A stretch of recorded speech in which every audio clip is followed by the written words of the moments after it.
Behind me, the former St. Paul's United Methodist Church in Hazleton. It was the scene of a devastating fire back on July 26th. The fire ruined the interior of this beautiful old building. But there was a miracle that occurred that night. The Hazleton Area Public Library is literally adjacent and just steps from the old church. The library, thank goodness, was saved. And not only was the library saved, but right now, the library is flourishing. Well, now I'm pleased to be joined by the Executive Director of the Hazleton Area Public Library, our dear friend Michele Kushmeder. Michele, you must have breathed a sigh of relief when that happened back in July, because you guys are so close to where that church was. We are very close building-wise. It's maybe only an arm length apart. It was a big fire. I was here that night. The firefighters and first responders did a fantastic job with it. So I was kind of relieved by the end of the night when it started raining. It's like, we're going to be okay. I was able to check our building that night, and you could smell the smoke, and that was the only thing we had, just a little bit of remediation with the smoke. That is amazing. And you opened only a couple days later. By Thursday, we were able to open. We still had air cleaners in place, just kind of mitigating the last of that, and I think they were out by the following Monday. Wow. Kudos to the Hazleton Area Fire Department and all the other fire departments that responded as well. You guys, it was a miracle. But you are doing so much here. I mean, that would have been devastating for this community to lose this library. I mean, this is really one of the centerpieces of the community. And you guys are growing. Every time I talk to you, you're adding more and more and more and more things. So tell us about how you're growing. We are. Right at the end of the fire, it was sort of towards the end of Summer Reading Club, and that was a concern. It's like, we got to get back. The kids are, in the midst of summer reading, just finishing up. So it was, we don't want them missing programs or parties or anything like that. So, we even left our branches open. Like those days we were closed, it's like, no, they need to be open. We're here for phone calls and things like that. But we're doing more programming. We're offering more services. We have mobile printing. We have faxing. And it was as people drove by during that week, it's like, oh, we miss you when you're open. I need to print. I need to fax. I need to, there are different things. I need to get my books. There were a lot of things that people rely on for the library. It's a digital age, and there's a lot of things people can do online, but there's also a lot of things that they like to do in person here. A lot of people really come in here. You have a lot of regulars coming in. We do. We have regulars that come in, maybe don't have a printer at home. They have internet. They want to do their banking. They want to do their taxes. They do different things that they want to print stuff out for them. We do, people are looking for, I'm traveling and I need to print my itinerary, or I need to print my boarding pass, or all kinds of different things that we see with, or they send things from home, even from their phone. They'll stand here in person and say, I need to print out my insurance card for my car. They mobile print that. So we see a lot of people like that, regulars that rely on the library for things. Absolutely, and we want it to be here for many more years to come. But you have a lot of upcoming events. I mean, you always have events going on, but we want to give a plug to some of the things that are coming up. We do. We have a lot of programs coming up. Youth services-wise, we have story times. We have a Lego club that meets for children. We do an outreach with homeschool families, and they spend some time in the library, which is great for them. We'll kind of focus on a topic. They get to socialize with each other. We provide activities for various ages, like a whole homeschool family. It's like the whole array of children.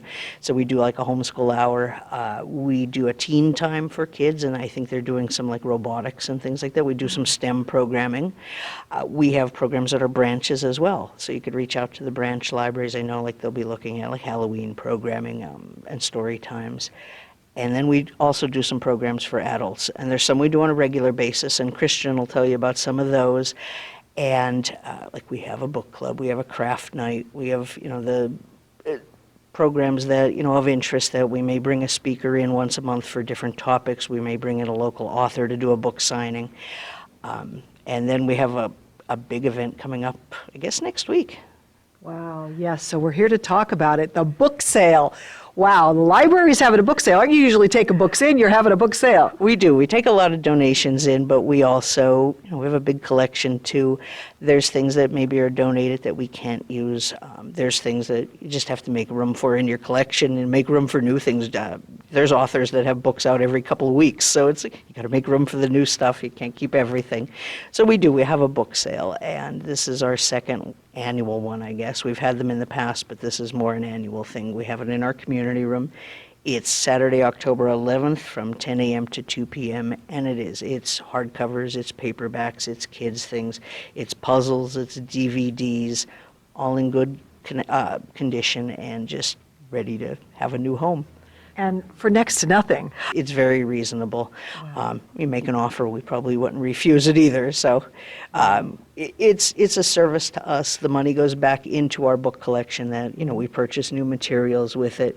But it's goodwill. It's, here's some things. And you all also hate to see things wasted. I mean, we do take things that we don't sell, they're recycled. We try to responsibly get rid of our materials that we're discarding or, donations that we can't use. But this is a way that, people find their favorite authors here, and it is something they may keep or they may pass on to friends. So it's good. It's a great thing that we do.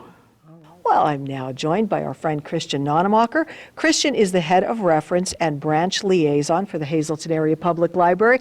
You're a busy guy these days. We sure are, now that we're back up and running. We have a lot of adult programs coming up over the next month or two. All of them are free, as always. And we always have them posted on our bulletin board here in the library, as well as online on our website and our Facebook page. Wow. So tell us about some of these great events you have coming up, because they're rather unique.